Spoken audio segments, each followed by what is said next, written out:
Padme had been in labor for many hours, much longer than in the original timeline. The constant effort left her increasingly exhausted, and the medical droids struggled to stabilize her condition.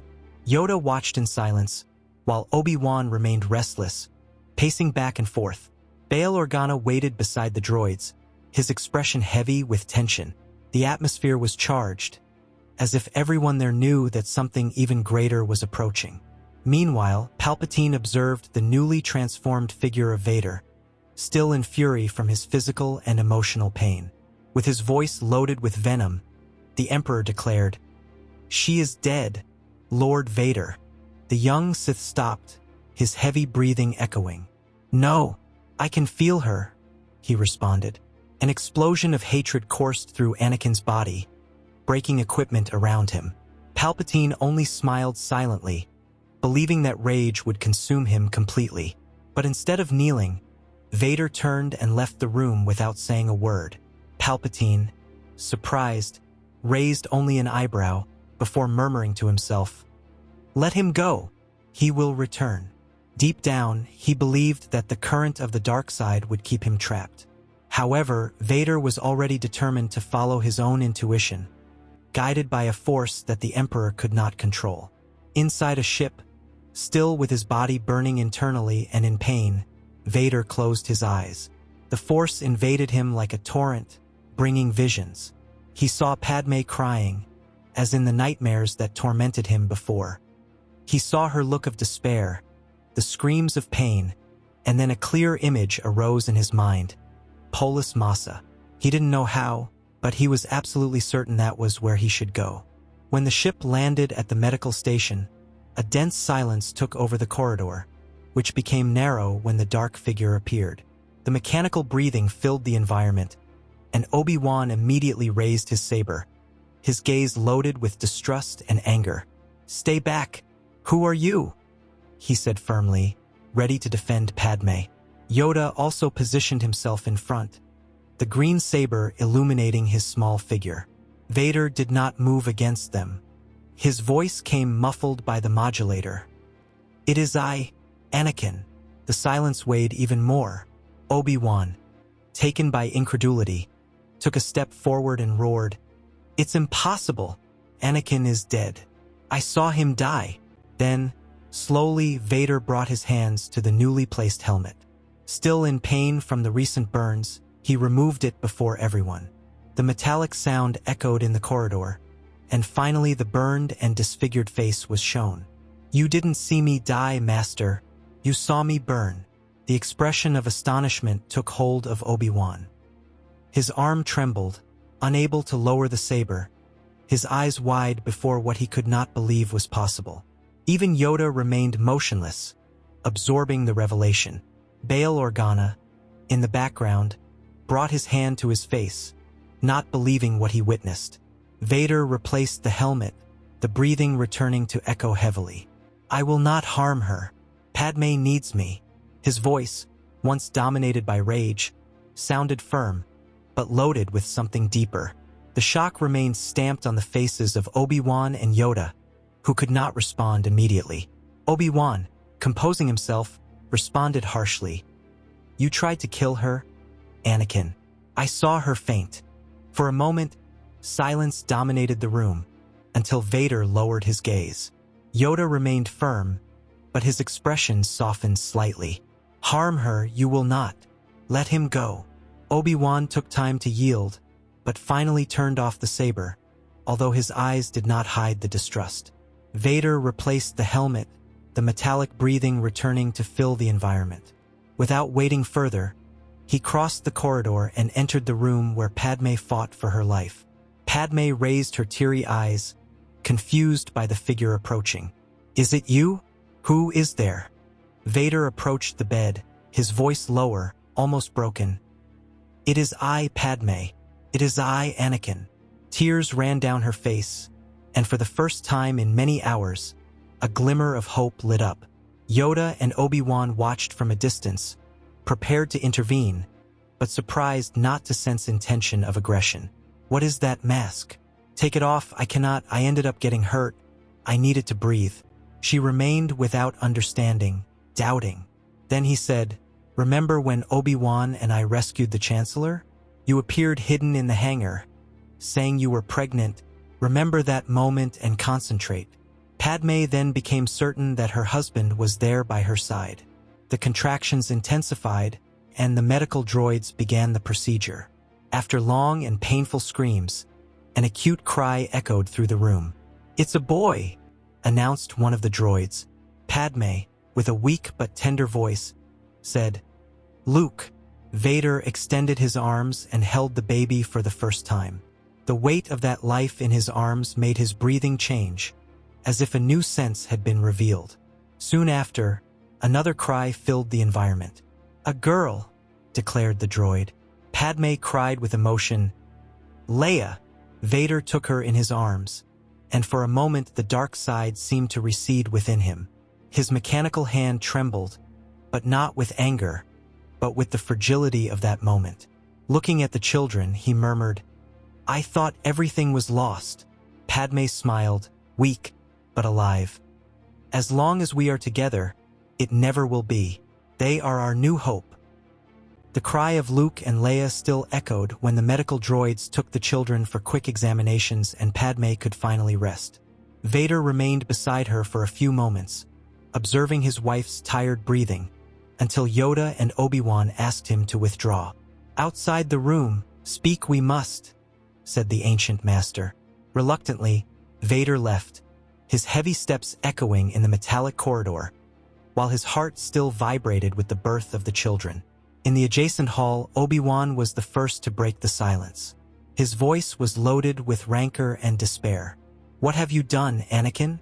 The Jedi Temple, the children. You eliminated them without mercy." Bail Organa stepped back, shocked by the words spoken aloud, but without courage to interrupt. Yoda kept his gaze fixed on Vader, awaiting the answer. The metallic sound of the newly transformed warrior's breathing was the only noise. Vader did not respond immediately. He only slowly raised his head, the visor reflecting the cold lights of the station. "I did what I thought was right. It was not for pleasure. It was to bring order, to protect the galaxy." Obi-Wan exploded, unable to contain himself. "Protect? You massacred younglings who trusted you, and now you hold 2 children in your arms, as if you were worthy of calling them your family." The tension grew with each word. Yoda intervened, calmly but firmly. "Terrible mistake you have made, but repair it you still can." Vader turned his face to the small master, his voice loaded with bitterness. "There is no repair. Their blood is on my hands forever." Obi-Wan took a step forward, the saber almost being raised. "Then admit it. You are a monster, not the man Padme believes she loves." The silence that followed seemed about to break into battle. Bail raised his voice, trying to contain tempers. "If you fight among yourselves now, Palpatine has already won. What is done cannot be undone, but perhaps the future can still change." Vader looked away without courage to respond. His gloved hands trembled slightly. Yoda approached one more step. "Fix this, you must. A choice you can still make."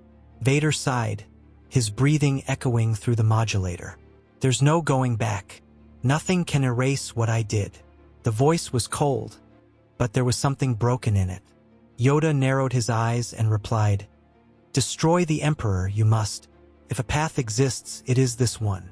Obi-Wan shook his head, unconvinced. "You think you can redeem yourself with just more blood?"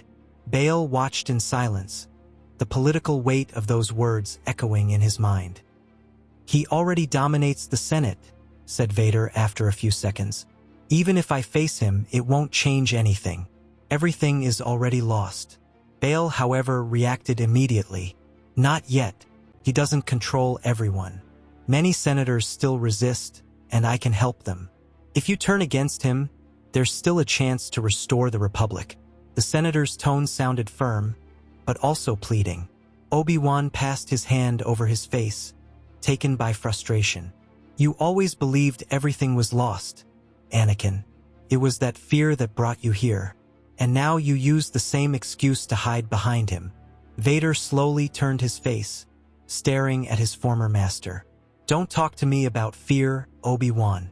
You don't know what it's like to have visions of the death of the person you love and be unable to prevent it. Yoda raised his staff, tapping it lightly on the floor. Fear leads to anger. Anger leads to hate.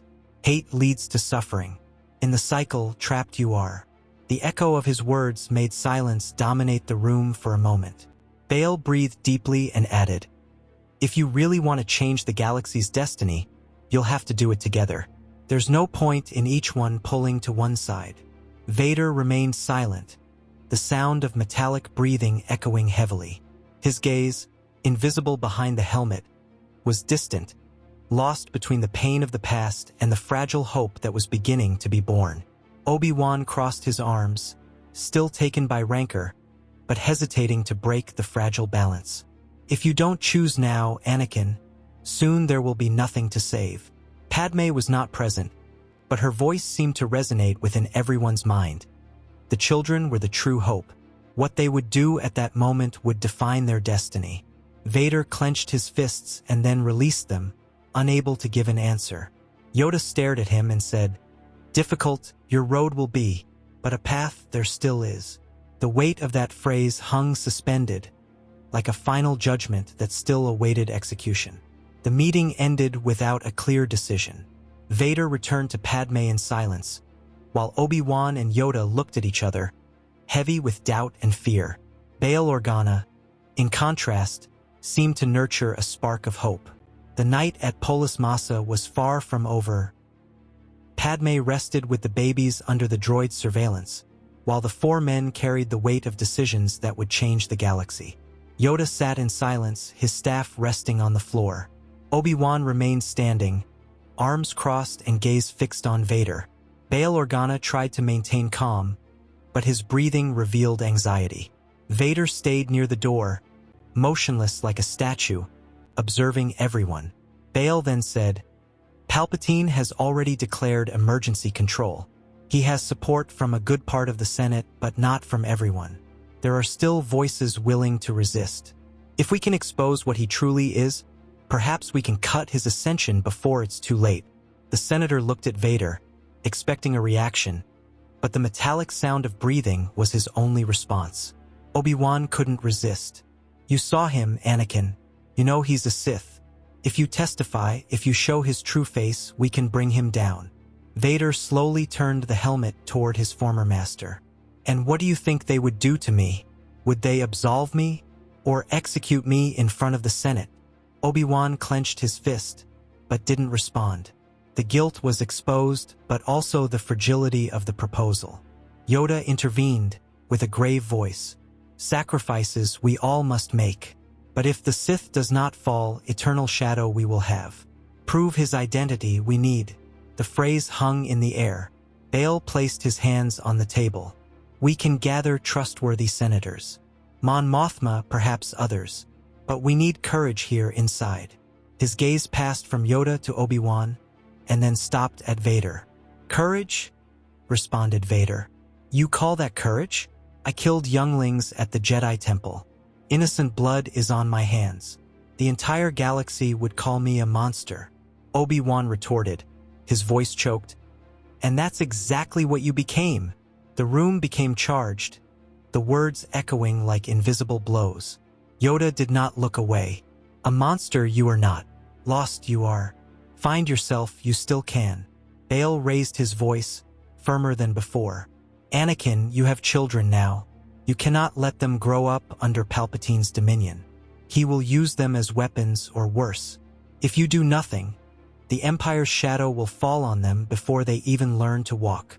Vader remained silent, but his gloved fist clenched forcefully. Obi-Wan noticed the detail and the tension increased. Yoda spoke again, directly. "Destroy the Emperor, you must. Only thus, redemption you will find." Vader shook his head slowly. "He is stronger than you imagine. He's not just a politician. I saw his power." Obi-Wan responded without hesitation. "So that's it? You're going to hide behind fear once again?"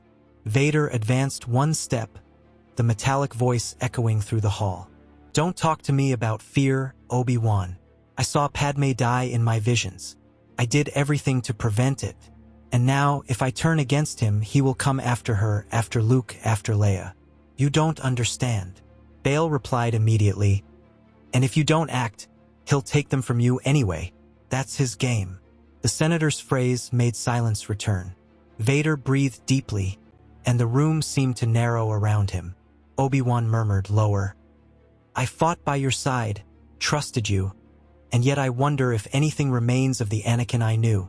Bail, tired of the indecision, concluded, I will take care of gathering allies in the Senate.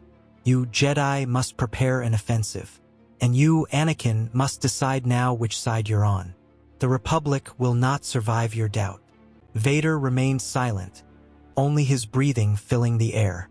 Obi-Wan looked away, as if he could no longer bear it. The distant sound of explosions on the station's hull interrupted the meeting.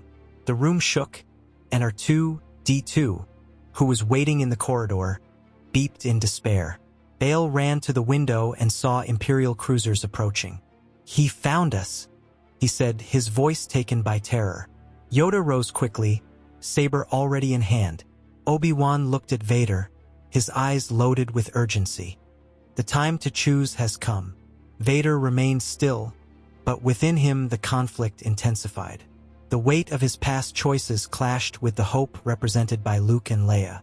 The roar of Imperial engines echoed closer and closer, and everyone knew there was no more time. What they had discussed as a plan would now have to be put to the test by their very survival. The floor trembled. Alarms sounded and the medical droids beeped in panic. Obi-Wan drew his saber immediately. Yoda closed his eyes, already sensing the dark presence approaching. Vader remained motionless. The main doors opened violently, and a troop of soldiers advanced, weapons drawn. In the center, wrapped in his black cape, was the Emperor. His cold smile did not hide his satisfaction. So she survived, he said, spotting Padme in the droid's records. His eyes soon turned to the improvised cradles. Take Anakin's children. They will be very useful to us. The command was given, and tension exploded. Obi-Wan raised his saber, ready to fight, but was contained by the number of soldiers flooding the room. Bail tried to block the way, but was pushed without mercy. Yoda remained firm, the green saber glowing in his small hand, but his gaze focused on Palpatine. The Emperor laughed. That's it, my apprentice. Show me your loyalty. Come, Lord Vader. Let's finish these Jedi.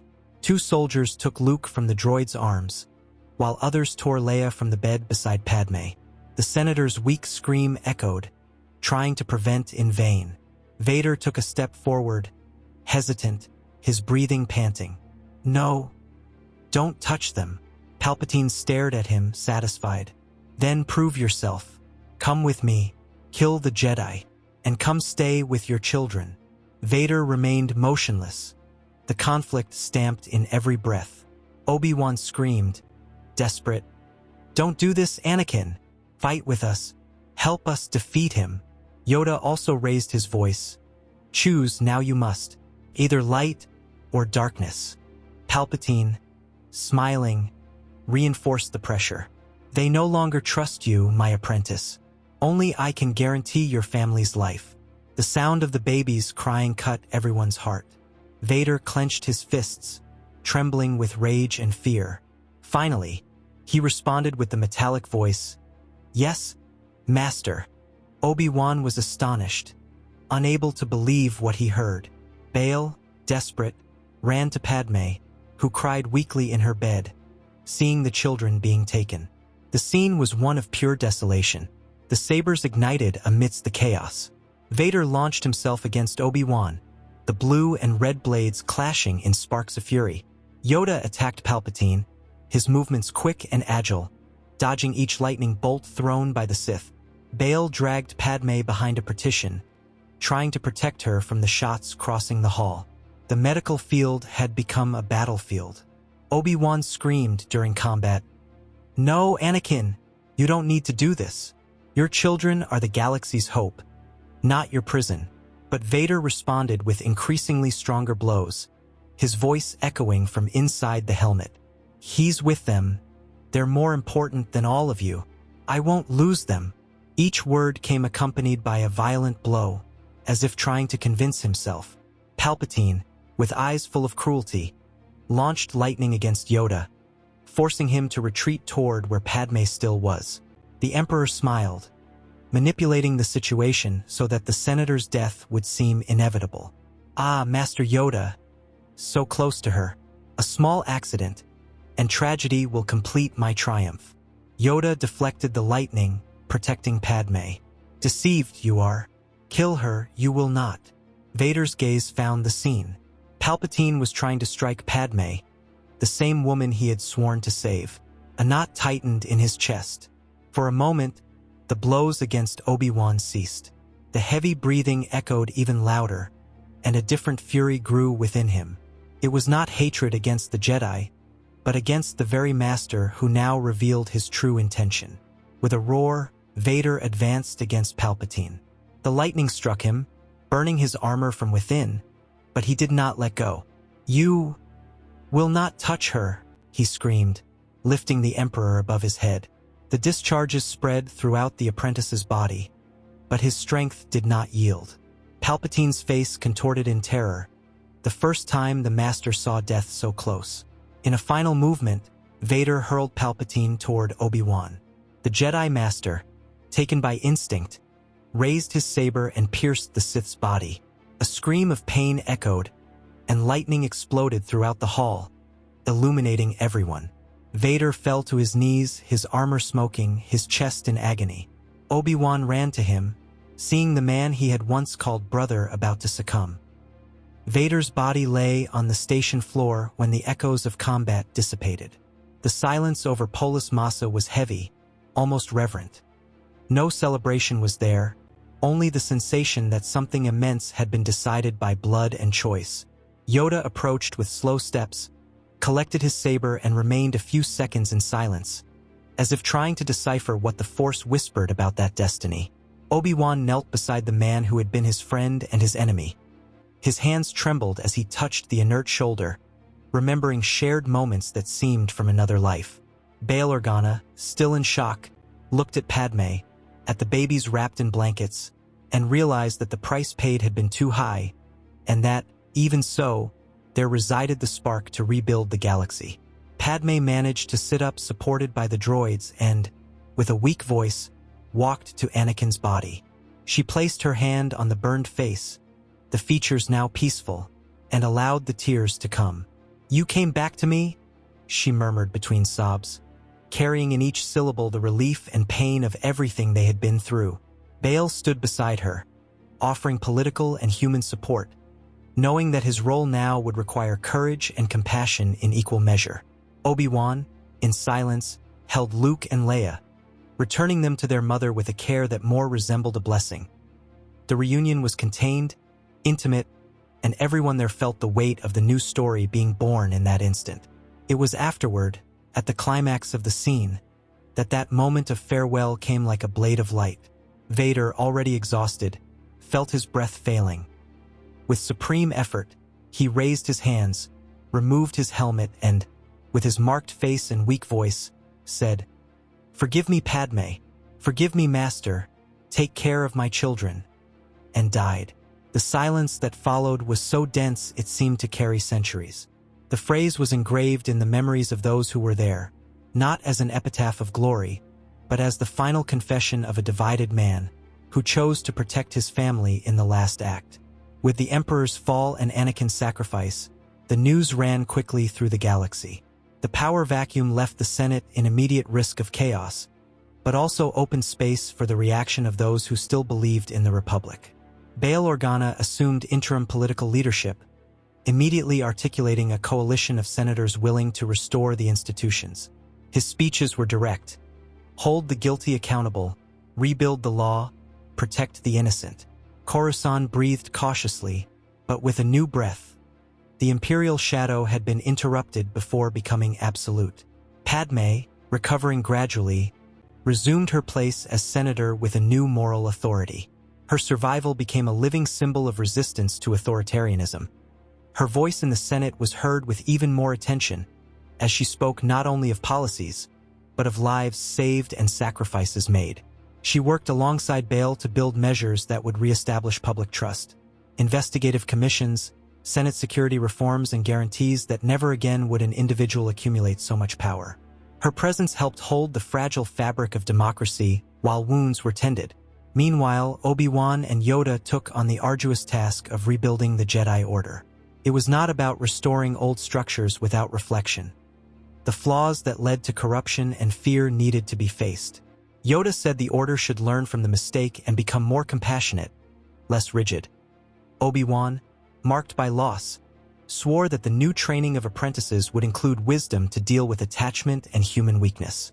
They recruited young Force sensitives, taught disciplines that valued empathy and responsibility, and began to form a new generation with a more balanced code. Luke, highly sensitive to the Force, under Obi-Wan's attentive eyes, began his training as a Padawan. The process was different from the old temple. Less isolating, more integrated with the world and politics that surrounded him, so that the future Jedi would understand the complexity of the galaxy he would protect.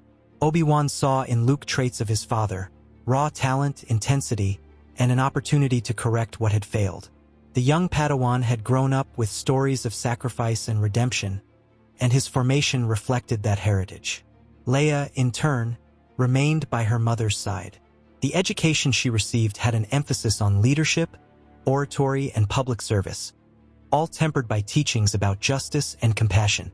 Padme was an active mentor, explaining the complexities of the Senate, how to mobilize people, and how to transform personal pain into a positive political force.